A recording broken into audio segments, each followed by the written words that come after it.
What's good, everybody?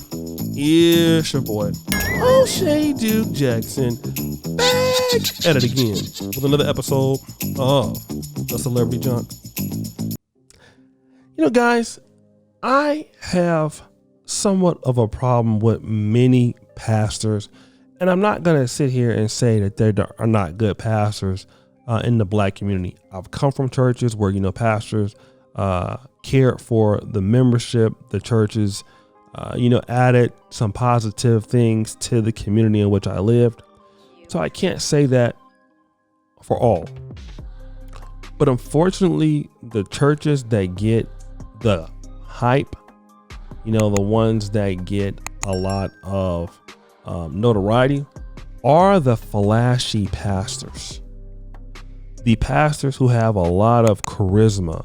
They have no real infrastructure or just really charismatic people. So the hoopers back in the 80s and the 90s, the hollerers, the guys who are flashy in the 70s. You had guys like Reverend Ike, now you have back Jamal Harrison Bryant in 2000. So, your suit wearing, Rolls Royce driving sort of preachers, and people are attracted to that because that's what they want for themselves. And they believe that through the servitude of God, they can either associate themselves with that person or they can become something like them. And obviously the women in the church feel that they'll be able to date that guy. Doesn't matter if he's married or not. This brings us back to Bishop Lamar Whitehead.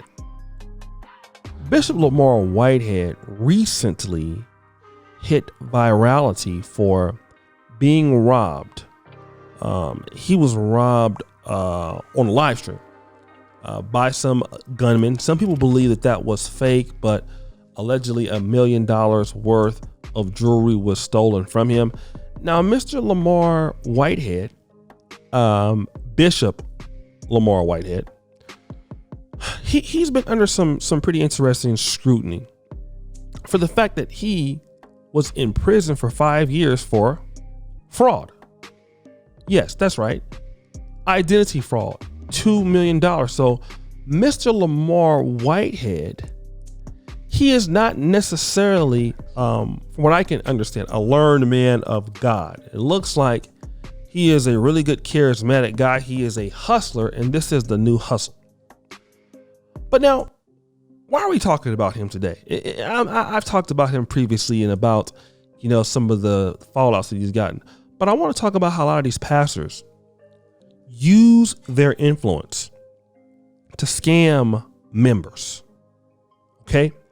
And a lot of times these members are single black women, many times single moms or women in the later years of their life who don't have any help, right? And so people are taking their money, like Pauline Anderson.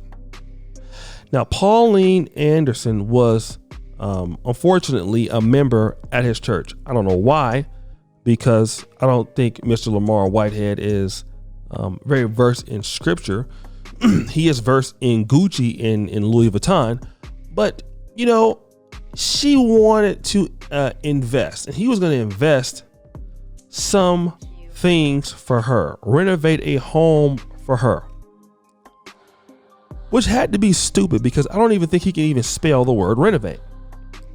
So anyways, she was foolish enough to liquidate her entire life savings and give him $90,000.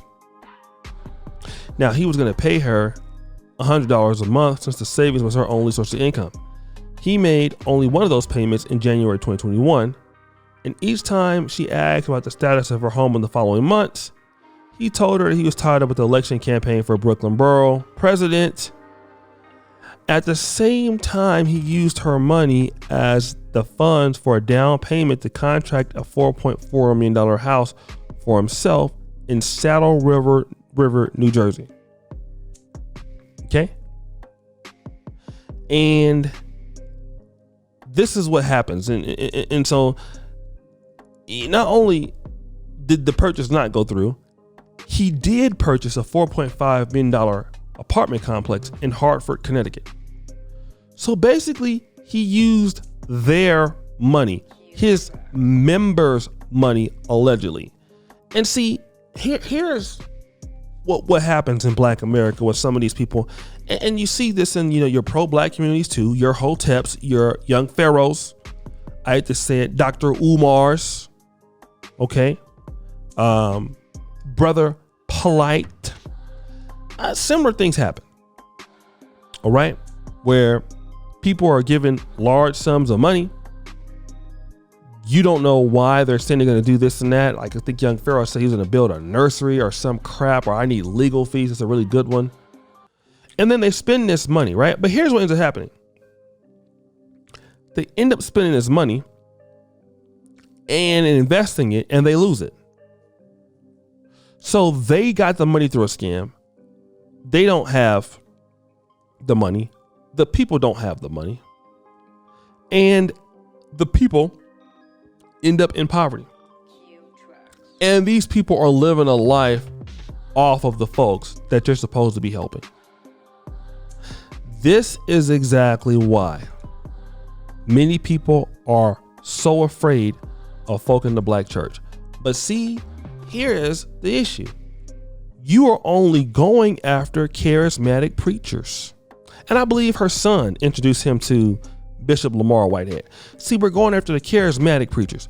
See, when it's about productivity, which is what most people look at in other groups, the white community, Asians, Hispanics, it's good to be flashy and all that stuff if you want to be.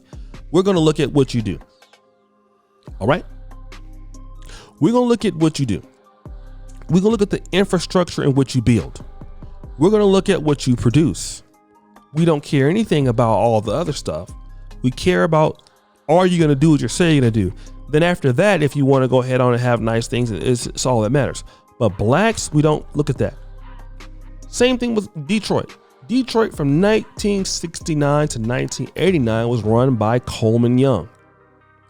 Coleman Young still would be the mayor of Detroit had he not died. Coleman Young, in my opinion, from 69 to 89, didn't do shit for Detroit, but talk really black from what I can see. Unless folks who live there can disagree with me, this is what we're seeing, all right? But he talked a good way, talked a good game, and he ruined Detroit. He ruined Detroit. Detroit completely disintegrated under the leadership of Coleman Young. Just like Black leadership has disintegrated, but people love these guys who talk. They can talk good like Umar, Polite, Coleman Young.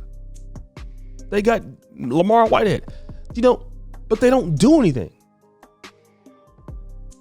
Blessed are those who have, good mouthpiece, but don't do anything. And see, that's people's fault. You need to start making people actually do something in Black America instead of always trying to have game. Okay? Where are your results? You guys don't have any fucking results. So guys, what do you think? It's your boy, O'Shea Duke Jackson, back at it again. Another episode of The Celebrity Junkie. Appreciate for all that you do. Subscribe, hit the bell. Check out the first clip at the top. And as you know, the buffoonery remains all time high. I'm out.